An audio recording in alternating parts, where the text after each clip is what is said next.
because Pam is joining us tonight. So guys, if you can just, throw a little thank you to Pam in the chat. Let her see that, we're just so honored to have her. Guys, make sure that you are being loud in the chat. If your camera is not on, please turn your camera on. You guys know that Pam gave us her time, and so we want to be respectful of that and grateful for that. So Pam, I haven't talked to you in so long. It's so nice to have you here. Well, so tonight, I just want to give y'all a little overview of what I did.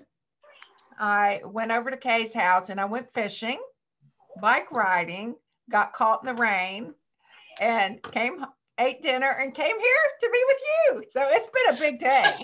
That was just from 6 o'clock till now. So I had a very eventful evening. Not anything extraordinary. All of you have children, I'm sure, and you know what that's like. So these are my grandsons who are 5 and 3. So yeah, it was fun. So Taryn, and you have a granddaughter coming now. You have a little baby girl coming. I know. I cannot wait. We're so excited. Yes. I heard her heartbeat today, so that was really nice. Did you? Oh my gosh. Oh my gosh. All right, so Taryn, I know that your team is growing. You're pushing for a big promotion, so congratulations on that.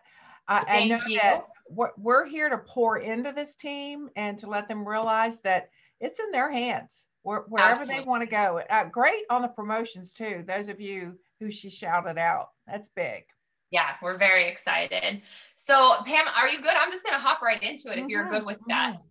All right, because I had lots of questions submitted. I tried to kind of condense some down. So, I think I love this question, and I think that you're so good at answering this. I know, well, I guess I should say, and I know that you kind of already know, but we have a personal development Zoom every single morning, Monday through Friday.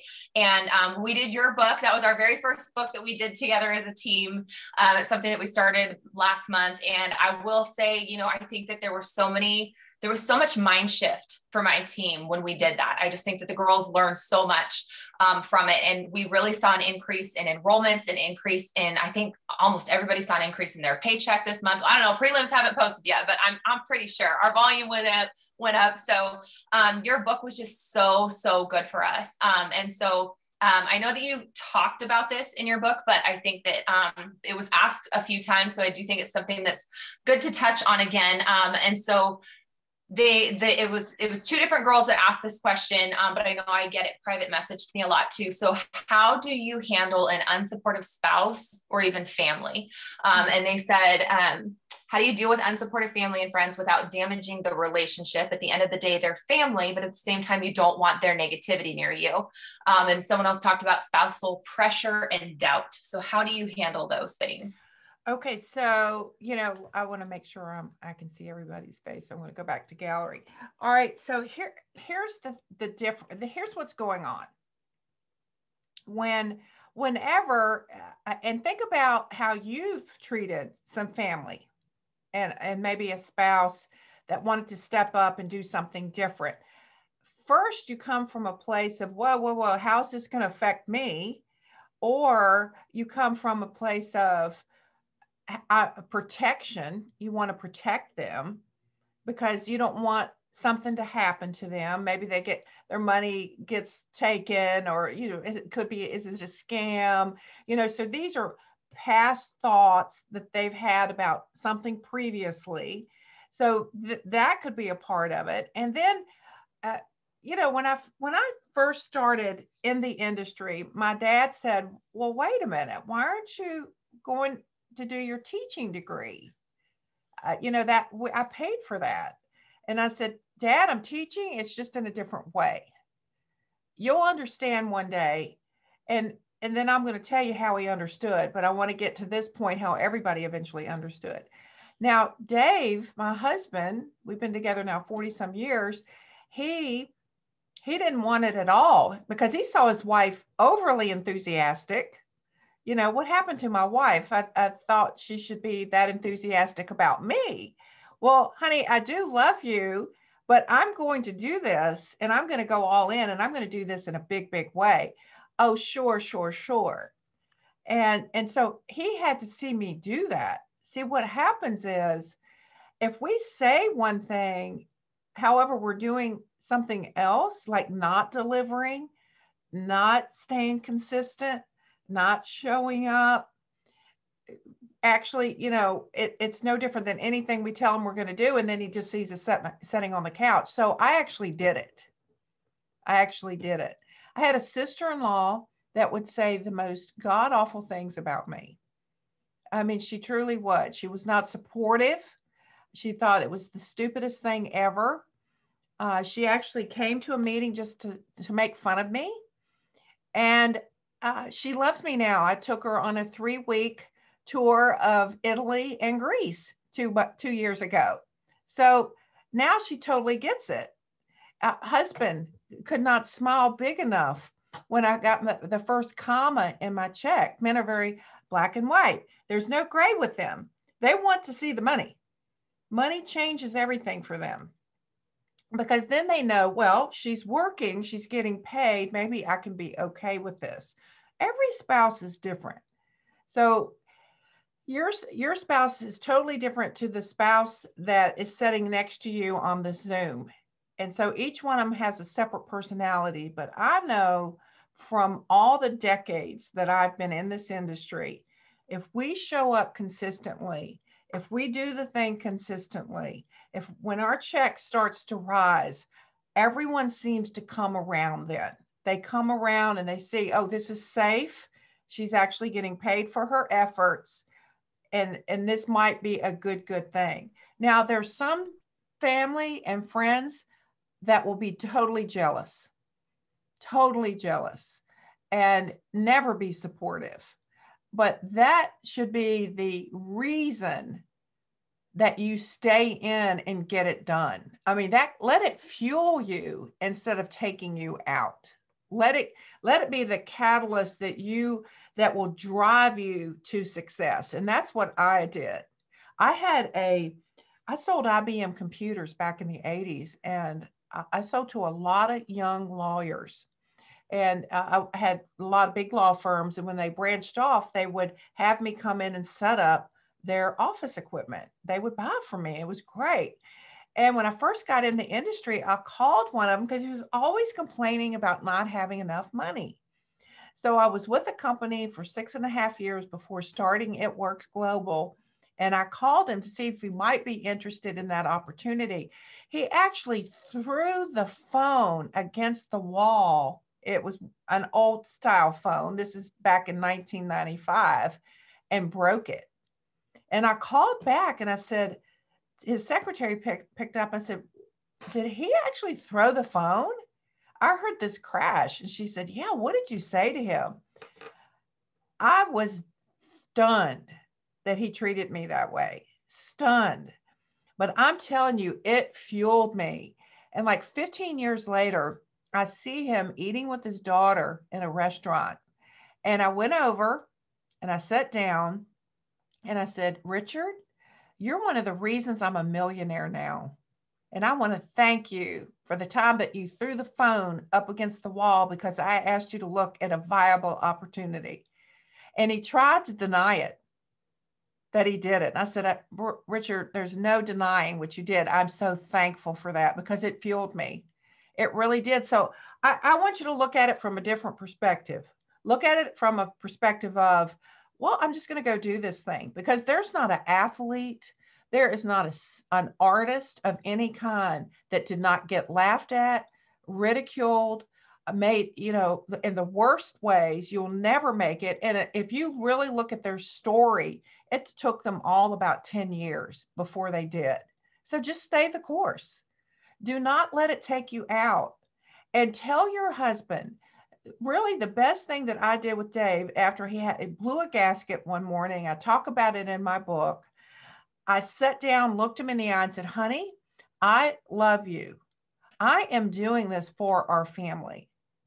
I'm not doing this for me. I am doing this for our family. So do you trust me? And he said, yes, I trust you. I said, okay, then trust me through this. But then I became very aware also of the time that I spent with the family. I became very aware to not be on my phone, to not be distracted, to be very present.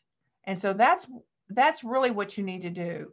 is take the time to really be present with your family, with your friends. And when they say something to you, do not allow it to take you out, but also don't allow it to take you down, to make you feel less than. They just don't know what you know. And don't expect them to buy from you, and don't expect them to be a part of your business, but eventually they all do. They either become a buyer or they are sponsored in. It usually takes about triple diamond money to really get people's attention. Great question, Taryn. Thank you. I love that. And I think guys, I hope that you just listen to that. That lawyer got so mad or upset or whatever that he threw the phone and broke it. And Pam felt like I had scammed him. He just, because people have in their head what they think it is. And I'm not going to take the time to try to educate them all. But again, it fueled me. Let it fuel you. I love that you let it fuel you instead of letting it bring you down. I just love that. Okay. I love this question. I think this is so good. So when life happens and you let your business kind of fall, how do you have the courage to pick your business back up? I would look at it outside of courage. I would look at it like desire. Go back to that why and the reason you started it in the first place. Do not allow a thought that anyone is looking at you and judging you for that, because we think everybody's got all their eyeballs on you, and they don't. And if they do, then they're bored with their own life. And think about you and the people that you look at. You're not in there. You might look at them and say, wow, that's a shame, or congratulations, but you're not harping on them the whole time. You just move on because your life is what your life is. And so what I would recommend is it's not that, it's like anything. It's like going to the gym and suddenly you don't go. And then you go, well, I'm so embarrassed to go back. There's not going to be anybody that even remembered you weren't there. I didn't even go to my senior year of high school. I got out in my junior year, and I go back to the reunion every time they have one because my husband was a year older than me in the same school. No one believes me when I tell them I wasn't there my senior year. They all think I was there. People just don't remember. And so don't dwell on it. Move on. Decide, okay, I haven't worked for a couple months or a couple of weeks. Now I am. And just pick it up and go. The same thing with going to the gym or being on a diet. You don't have to tell the world I ate a bag of chips. You don't have to tell the world I didn't go to the gym for 2 weeks. You don't have to tell the world I sat on my butt and didn't work my business for 2 months. It's all about you and what you want and your desire. And you just get up and you get moving, because there's not a single one of us that have not sat down and not worked. We all have done that in the past, me included. And I didn't think, well, what will people think? At one point, I even apologized to my team for not being present, because sometimes life happens and we need to take a moment to reset. And I want you to be able to take that moment. That's called being an entrepreneur. And I can promise you, there's a lot of people in today's world resetting. They're calling it pivoting, resetting, starting over. This is very common. It is not uncommon. And so give yourself grace. Get back into the game, even bigger, and do not ever apologize. You may to your team say, I apologize for not being present, but you don't need to apologize to anyone else. That is so good. And I think that it really leads into this next one really well, because you talked about having that why and remembering your why. So this one, I can't wait to hear your answer on this one. How do you stay focused and keep your why at your forefront? And what if your why just isn't exciting you, but you know it's the right thing to do? oh my God, then change it. Why do it? I talked to a group of leaders today. I mean, they're top money earners in the very top, and they get bored too. Don't I used to tell my kids when they say, "Mom, I'm so bored," I said, "Then that means you're boring." Okay. And they hated that. But that meant that they weren't doing anything new, anything different. And they thought that the outside world should deliver that to them. This is an inside job. So if your why does not get you out of bed, then it is not strong enough. It's not bold enough. It's not big enough. I want you to take a quantum leap into your why. Like make it so big that it will sting, it will hurt your gut if you don't get it. That you can't even tell anyone because they'll laugh at you. That's how big you want your why to be. If I tell them that I'm going to make $1 million with this, which don't we have a stage full of people that have done that even annually? I'm sure they didn't tell anybody, but they just did it. And so if you could see, I journal my why. I write it out as though it's already taken place. And it's like a movie script.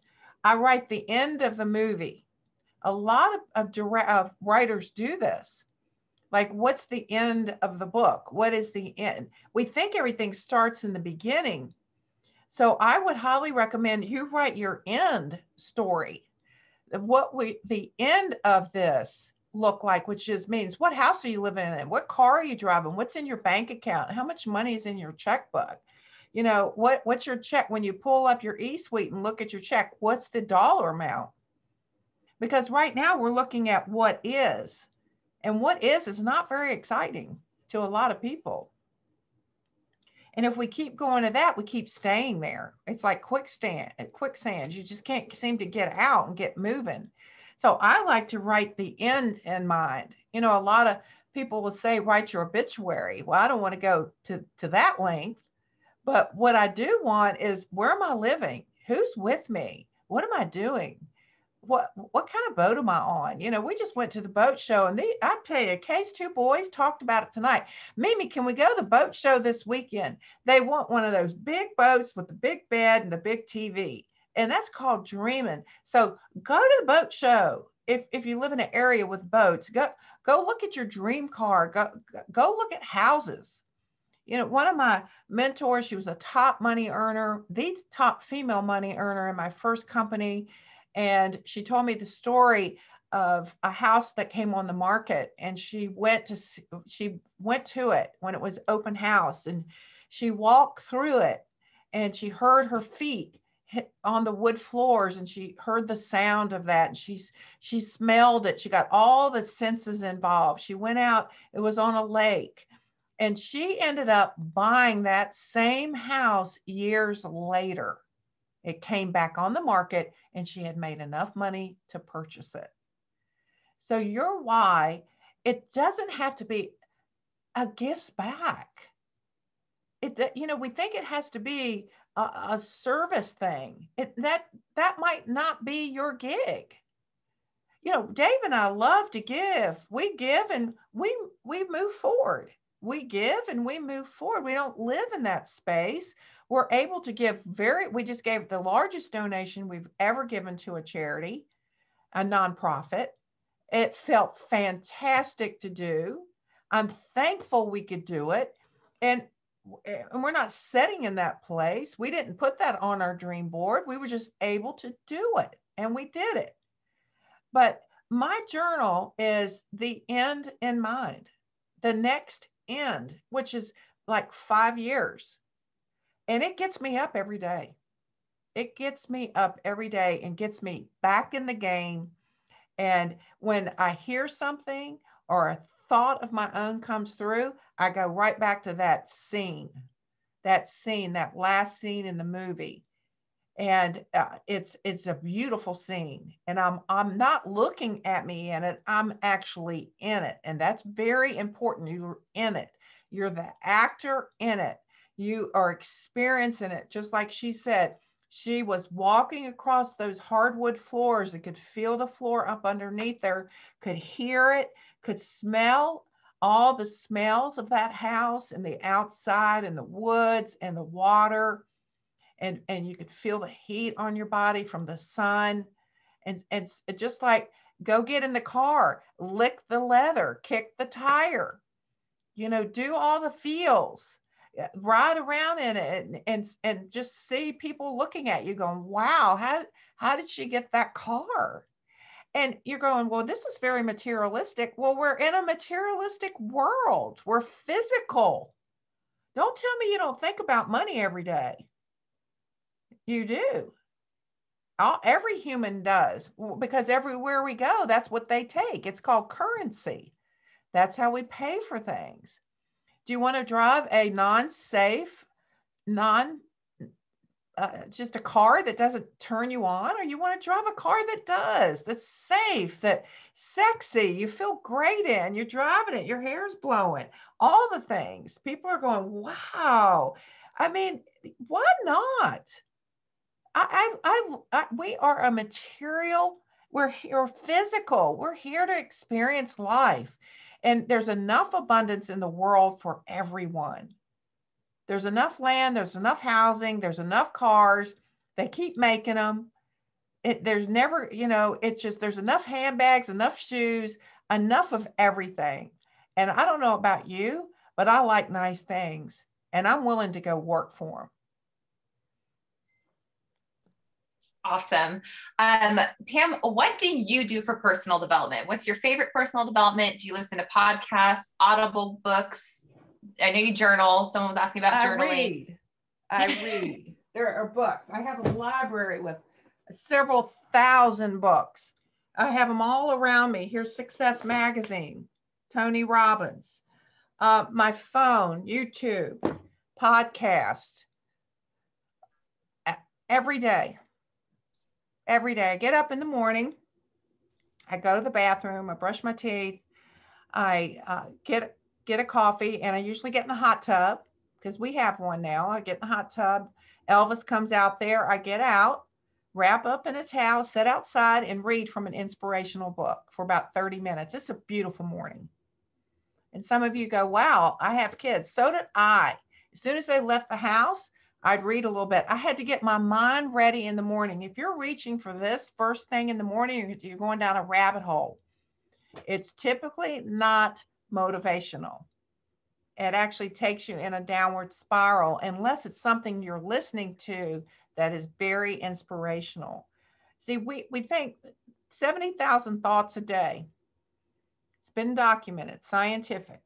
And out of the 70,000, about 60 some thousand are the same thoughts we had yesterday and the day before and the day before, and we're expecting different results. It's not going to happen.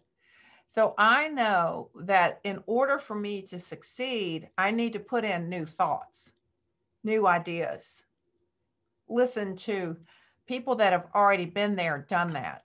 What are they doing? How are they doing it? What are they listening to? What are they reading? I just received, I'm in a mastermind with several groups, and I just received, you got to watch it, Pam, you got to watch this video. This thing, it rocked my world, and I can't wait to watch it. And so that's what, Taryn, I feed my mind with, other than social media. I feed it with thoughts that will inspire me, that will drive me in the direction of my dreams and not take me out. So I would read The Magic of Thinking Big. It's one of the first books that I read. You can listen to it on Audible, and I'm so appreciative that you read my book. I think it's an easy read, but there's such deepness in it. If you really go back in it and look at it, there's a lot of heart and a lot of knowledge in there. So there are so many great books. One book leads to another, and some of you go, but I'm not a reader.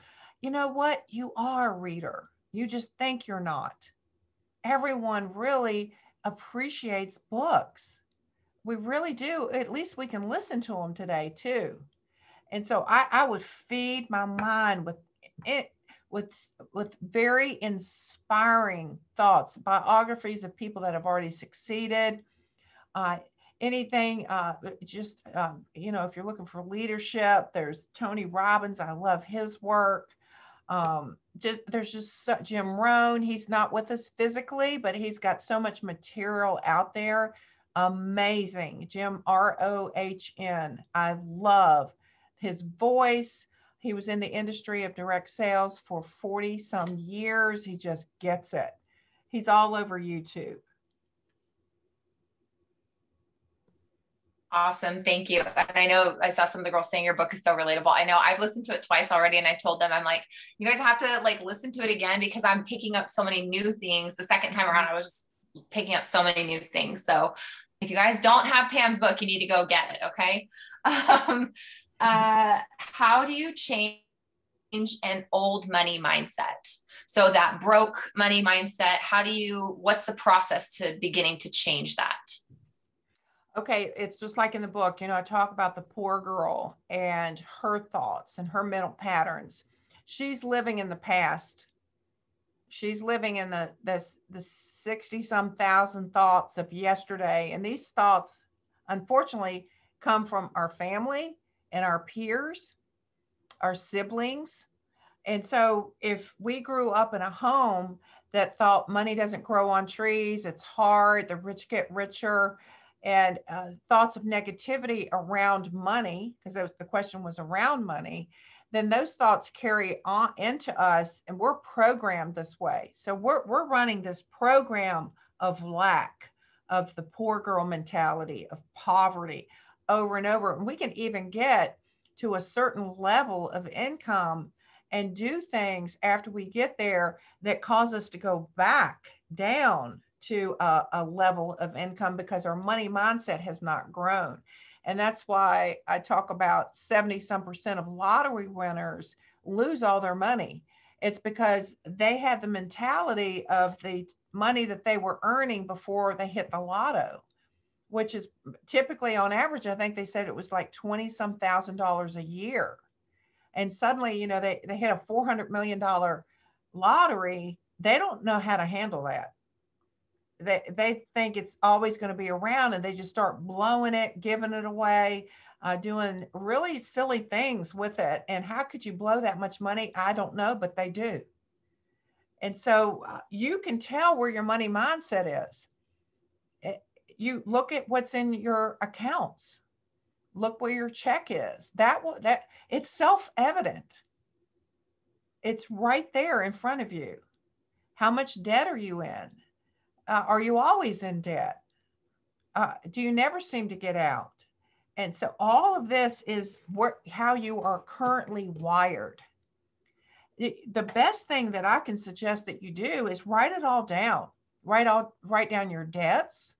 Include your mortgage. Include your car payment, everything. And then look at the monthly check that you're getting in.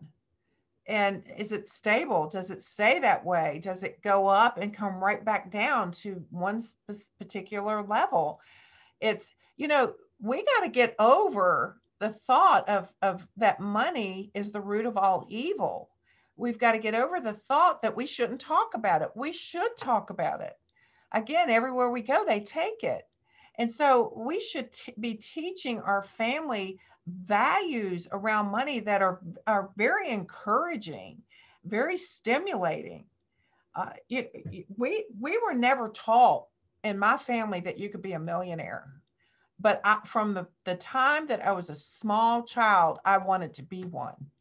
And I didn't even know what it meant. I just knew I didn't want to suffer. I didn't want to not have enough money.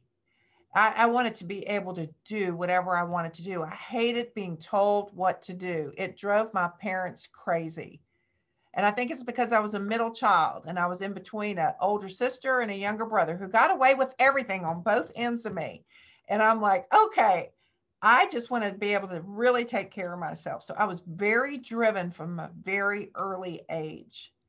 So the poor girl, she thinks thoughts of lack, less than, judgment, imposter syndrome, She looks at others in envy, and she doesn't think she's ever going to get ahead. She's a victim. She is very judgmental, and it's just not the way that you want to live.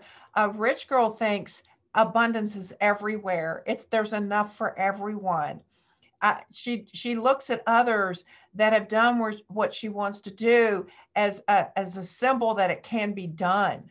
She admires them. She's an encourager. She's service driven. She has lofty, big, bodacious goals, and she's going to achieve them. She shows up every day. She does what she says she's going to do. She's consistent. She's persistent. She doesn't lie, because she knows if she lies, she's lying to herself. It's self-inflicting. And so she's honest with herself. I didn't show up yesterday. I didn't do what I said I was going to do. I need to switch this. And the reason that you're not showing up is you're afraid of it. You're afraid of it might happen. I might have this success. And then what? Well, fortunately for us, we don't hit the lottery, right? In this, we have to work. So incrementally, we grow. Incrementally, you get your first comma in your check, and then your next goal should be to have another digit to the left of that comma. That should be your next goal. And then you want a higher digit beside of that comma. Like, all right, $10,000 a month, $15,000 a month, $20,000 a month. And every time you go up, work on yourself. Read more. I read more now. I went to a very amazing event in 2005 that totally transformed my life. There were billionaires there because they were doing billion-dollar deals, and they were scared. They were scared. They knew they needed to take their mind to a billion-dollar level. And so they had to work on themselves. And that was so admirable to me. I'm like, I'm just trying to get to 10,000. I mean, I can't imagine. But I quickly did it, right after that. I mean, my money mindset just grew. And now, I mean, you can't tell me I can't make that. It's possible. And the last chapter in my book is how. I never tell you how to do anything, because the how takes care of itself. You get the mind right. And when you get there, you're going to have the right people in your life to help you with your taxes. Because you have to pay more taxes. I hope you pay $1 million in taxes like I do. Plus. That doesn't scare me to write that check.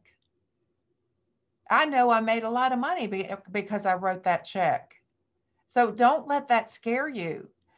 Raise your value on that, and educate yourself about money.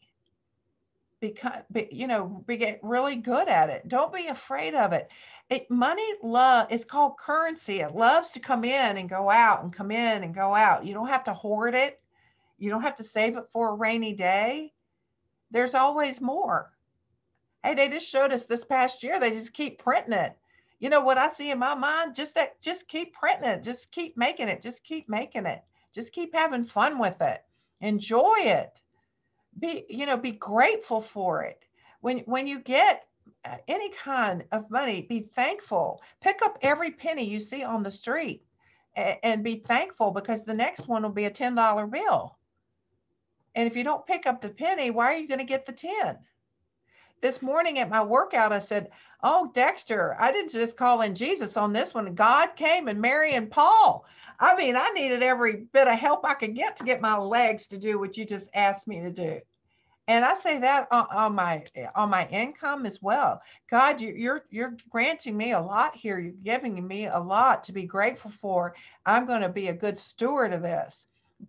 Be glad that I am, and you can bring me more. And I promise you, I will be a fabulous steward of this. I will honor this. I will take care everything that I need to take care of with this. I will spend it in all the right places. I promise to buy beautiful shoes with it. I will do the most honorable things with it.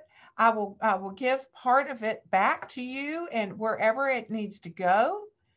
It's get a good relationship with it. Talk to money. Say, come to me. I will honor you. I will take care of you.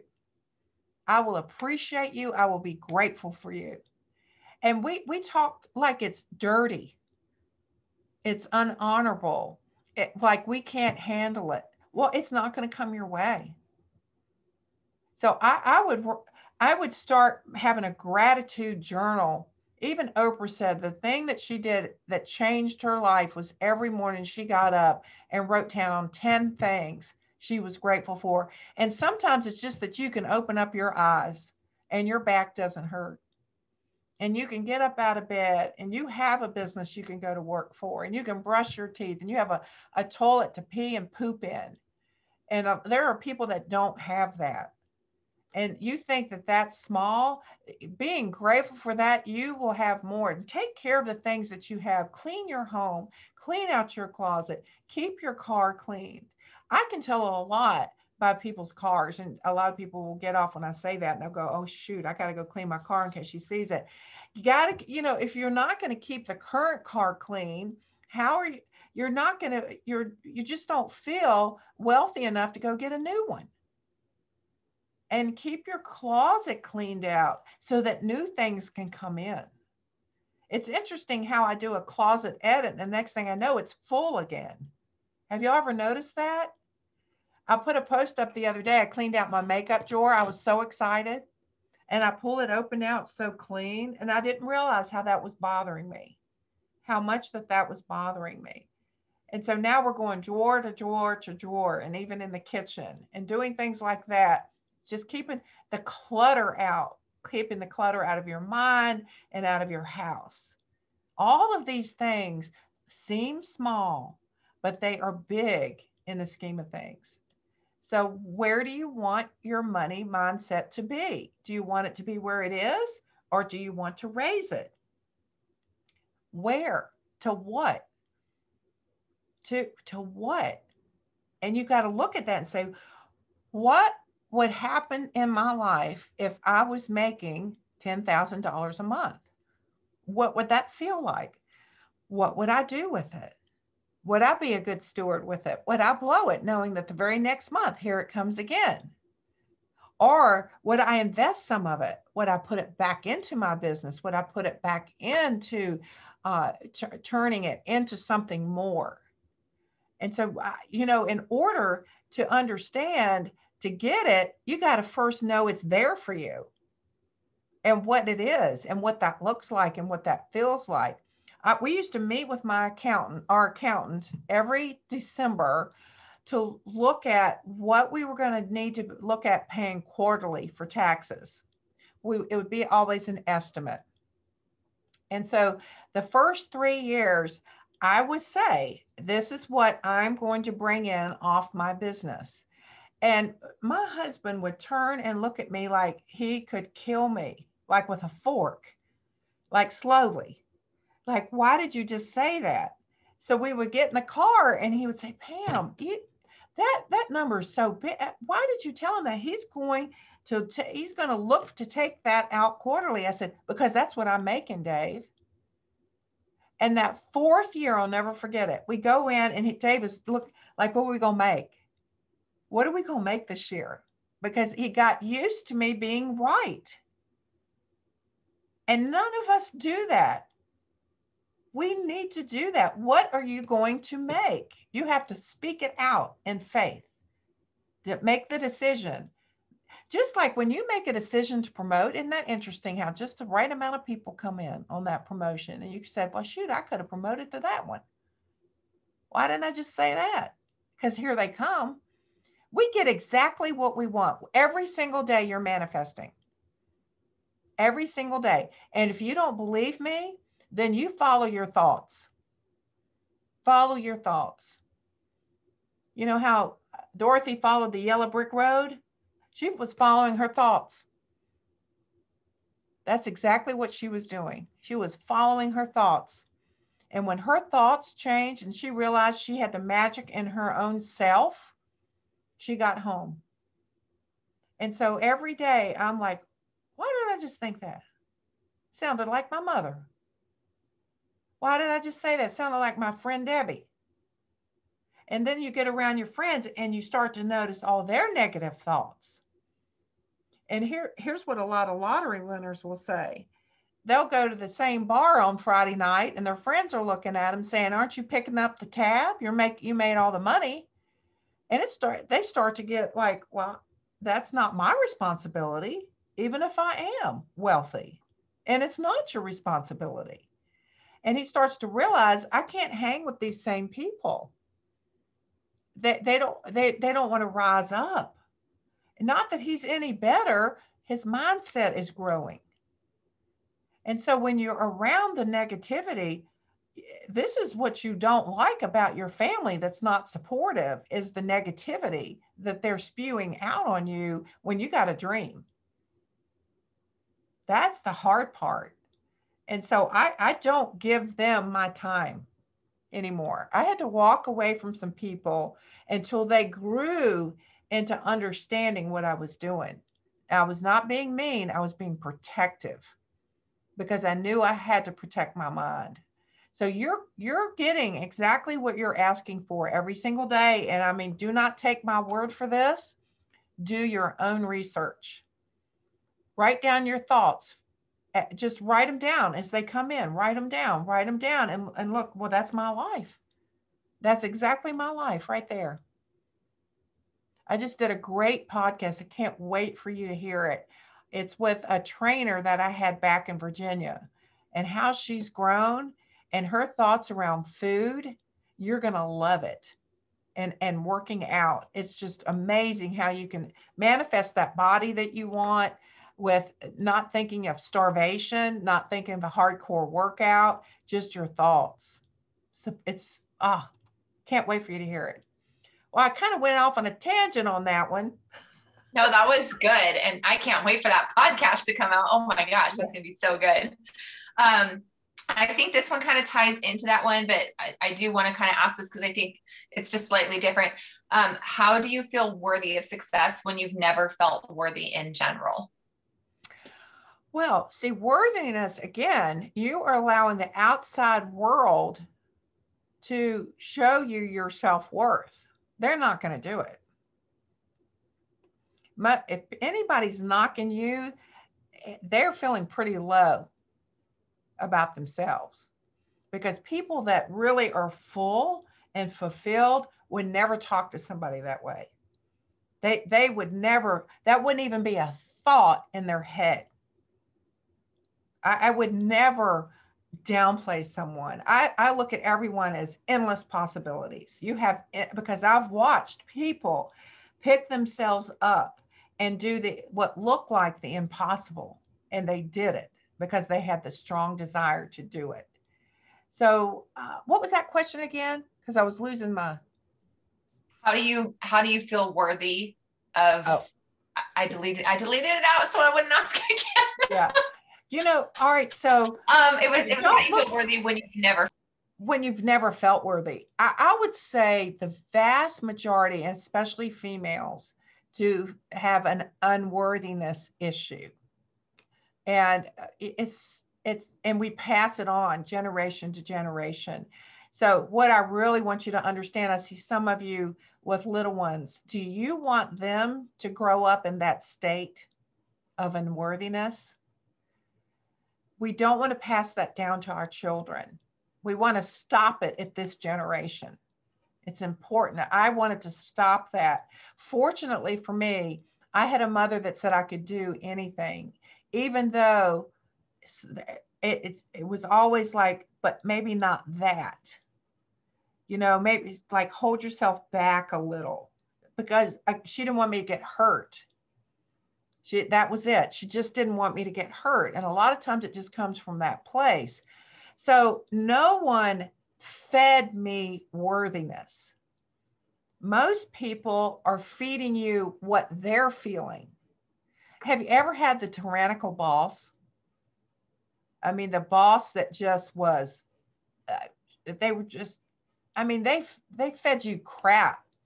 They didn't want you to be smarter than them. They didn't want you to do a better job than them. They don't get here because you might pass me. And I mean, this is just small thinking. And so I never look outside for someone to feed my worthiness. It's an inside job. We are all born in this world with unlimited possibilities. I don't care where you come from. We've seen people that have had no arms. There's a gentleman that had no arms and no legs that is out across the world speaking truth into people. I mean, if you have arms and legs, look what you can do. If he can do that, look what you can do. So it is something you feed yourself self-worth. It's called self-worth, not outside worth, not her worth transferred into me. And then also speaking it to others fills you up as well. I love complimenting. Beautiful smile. Thank you for your service. I appreciate you being here through COVID. I can't thank you enough for showing up to work today. Thank you for being at Whole Foods today. Thank you for servicing us. Thank you for this. Thank you for that. And that fills me up. But self-worth, self-development, it comes from the self. It comes from reading all the right books. It comes from listening to all the right things. And it's typically, unfortunately, not in your household. But I know that my parents did the best job that they could, but I also know they were raised by their parents. And their parents were raised by their parents. And there's a lot of history back there which shows poverty, depression, a hard life. And so I watched my dad pull himself up and actually move his family, which seemed like a long ways away from his existing family.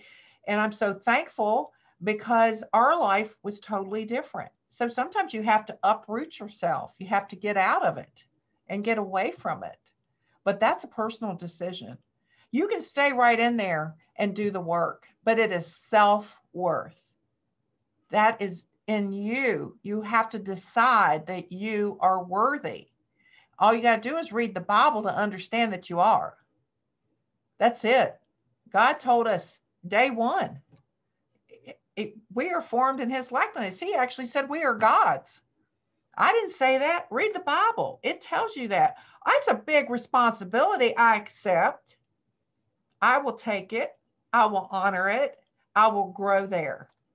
And I mean, you talk about somebody that had to, I wasn't born, I was born this way, but I lost my way and I found my way back. And I feel like every day I'm stronger and stronger and building it bigger. And you become unstoppable. You really do. It's like you got a shield. It's like when I walk out, sometimes I'll go shield up because I want to protect me and my space and my self-worth. Karen, does that help? Absolutely. I think that was so great.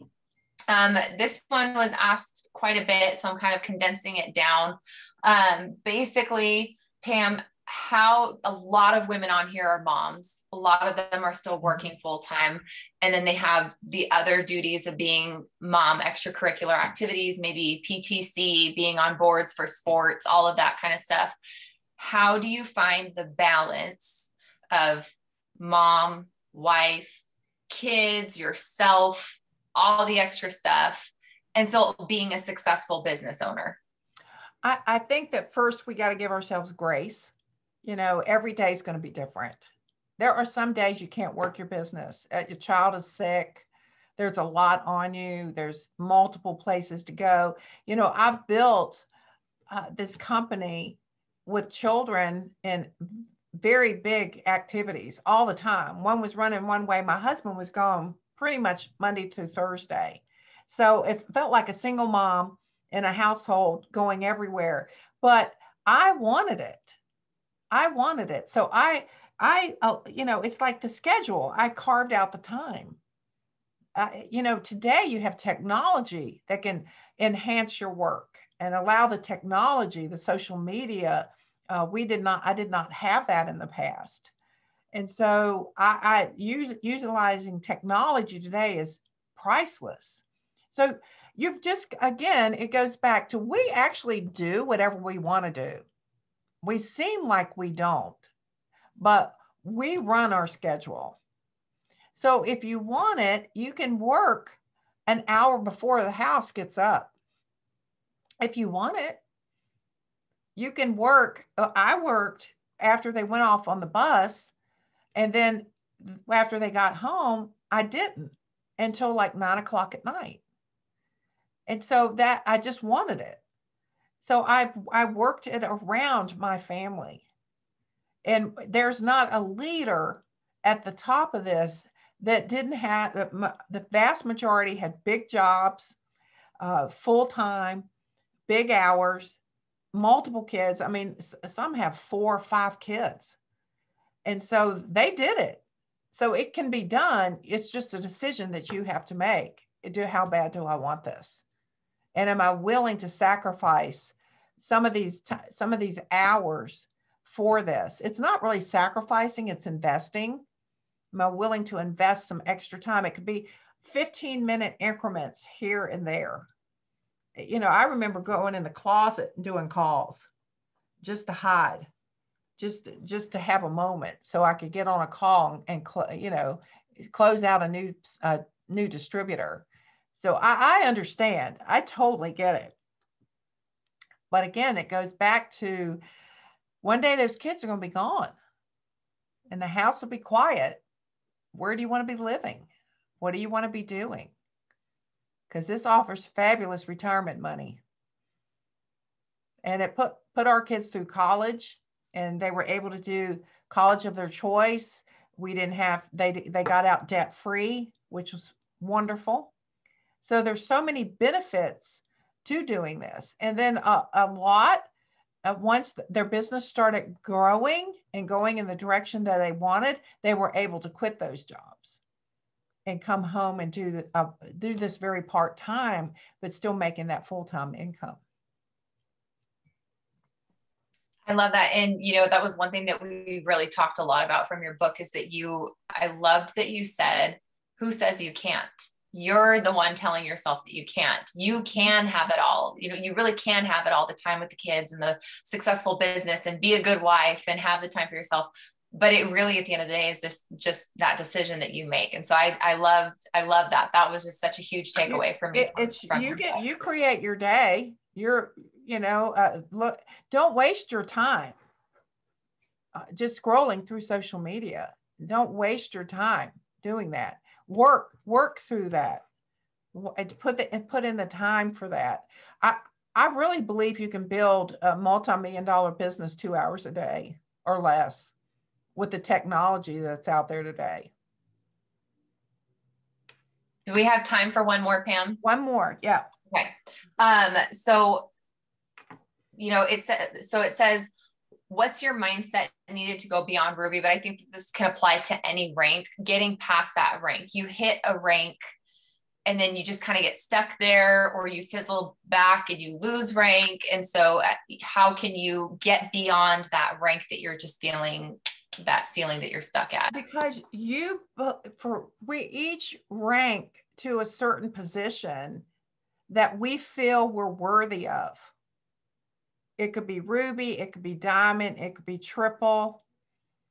We have ambassadors stuck right there at ambassador. They're just not moving beyond it. Their check's not, everything is just enough going in and out to keep it stable. And you could all probably say, well, that's fine with me. I would love that. And that is fine. But you are Ruby because that's all you see. That's all you think that's possible for you. And the only way to see beyond that is to make the decision, no, Pam, you're wrong. I'm a diamond. I'm a diamond. And when you make the definitive decision that you are going to move into diamond, then you get it done. You get the chart out. You got your name at the top. You start filling in the spaces. You start doing the work. You start sponsoring the people. They start sponsoring the people. That chart becomes full. It becomes alive. And if you keep saying, but I'm stuck, then you're going to stay stuck. You will stay stuck until you decide that you are no longer.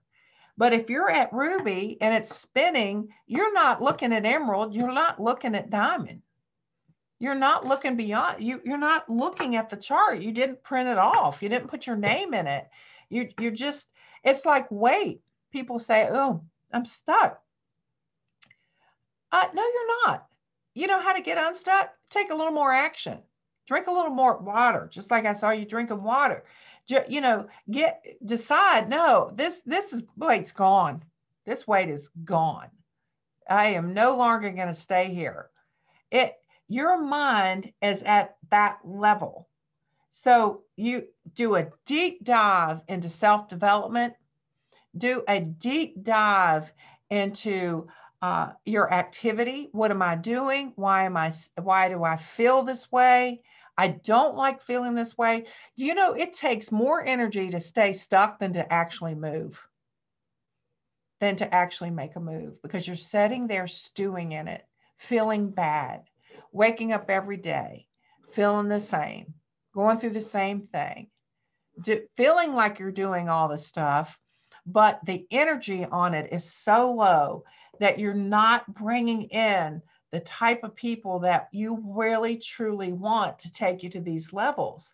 And I had a couple come to me. They said, Pam, we've been pres for 8 months.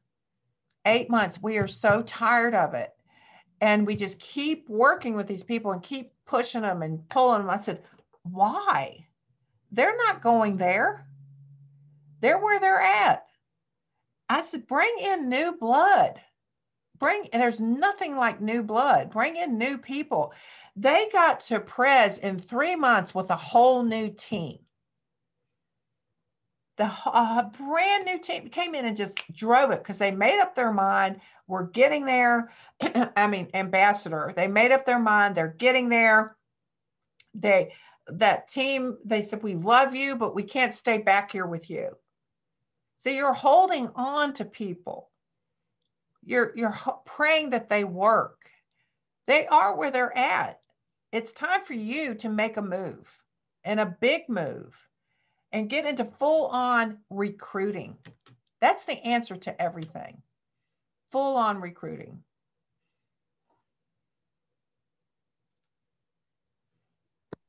I couldn't get it unmuted. This was so good, Pam. My gosh, we are so grateful for your time tonight. Guys, can you throw some love to Pam in the chat? Let her know. Let me go back and look and see if I see anything in here that I should address. And I don't look at the chat when we're on because I get too distracted. Yeah, everyone. Yeah, thank y'all so much. Let me look at this. Oh, I love this. Yeah. Oh, that I'm from Roanoke? Yeah, I'm originally from Roanoke, Virginia. Is somebody else here from Roanoke? I saw the comment. I'm not sure though. Oh, yes, born and raised. Moved to Sarasota in 2011. Yeah, yep. I know.